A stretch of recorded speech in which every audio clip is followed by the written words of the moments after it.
Sweet girl, I'm gonna hold your hand while I say this. Stop using God's grace as an excuse to be spiritually lazy. I think sometimes as Christians, that is a hard truth that we need to hear. Know anything about my testimony, you'll know that 2024 was the hardest year of my life. And I really think that now that God has restored so much of my life, I'm out the bed. I am filming content. I'm working out again 5 days a week. I'm going to work. I'm showing up and being present for my children.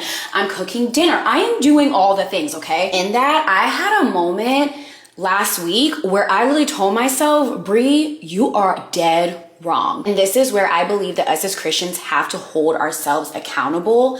I said to myself, Bree, how dare you sit and play in God's face? So many of my friends are like, oh my gosh, Bree, you do so much. Give yourself some grace. Give yourself some grace. I be wanting to scream. And let me tell you why. I might get some flack for this, but I'm okay.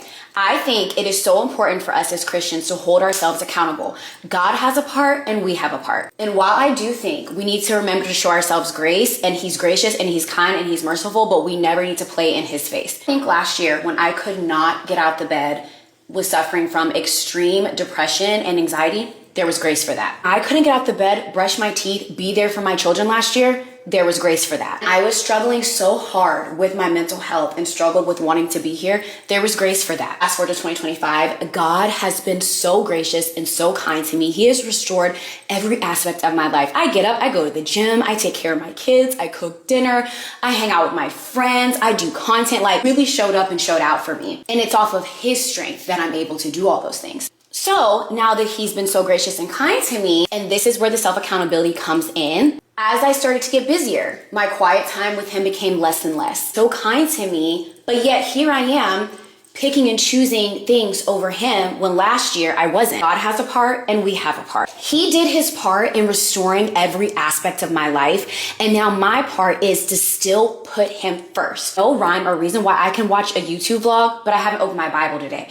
There ain't no rhyme or reason where I'm up and going and I'm filming content, but ain't read my word for today. There ain't no rhyme or reason where I can sit for hours and voice note my friends, but ain't read my word today. There ain't no rhyme or reason why I should be able to get up and breathe breath in my lungs and ain't told him thank you today. I think there is a time and a place where, yes, he's gracious, he's merciful, but also you need to keep it real with yourself, and we need to self-evaluate. I sat with myself and said to myself, Bree, no wonder you feel so far from God. When's the last time that you sat in your quiet place undistracted? I refuse to get to heaven and Jesus looked at me and said, you represented a form of godliness.